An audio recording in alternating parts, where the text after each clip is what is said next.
ହେଇଛି କଲରା ଗଛ ବୋଉ ଲଗେଇଛି। କଲରା ହେଇନି କିନ୍ତୁ ଫୁଲ ହେଇଗଲି ଆଉ ହେଇଛି।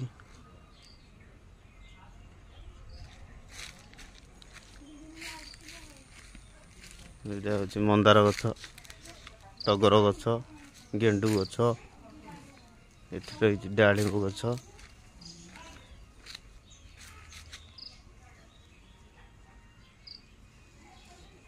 ମାଙ୍କଡ଼ ତ ସବୁ ଖାଇଦେଉଛି। ଆଉ ଶାଗ ଫାଗ ଲାଗିଥିଲା, କେତେ କ'ଣ ଲାଗିଥିଲା ସେଠି। ଯେଉଁ ଆମର ଫୁଲକୋବି ଲାଗିଥିଲା, ମାଙ୍କଡ଼ ସବୁ ଖାଇଦେଲା। ବର୍ତ୍ତମାନ ଡ୍ୟୁଟି ଯିବା। ଜୟ ଜଗନ୍ନାଥ। ଖରାଦିନକୁ ଏରା ସବୁ ଶୁଖି ଶାଖି ଗଲେ, ଘର ଦ୍ୱାର ବାରି। ଜୟ ଜଗନ୍ନାଥ, ଜୟ ଜଗନ୍ନାଥ, ଜୟ ଜଗନ୍ନାଥ। ଜାଳ ସବୁ ଥୁଆ ହେଇଛି, ଜାଳ ସବୁ ଥୁଆ ହେଇଛି। ଜାଳ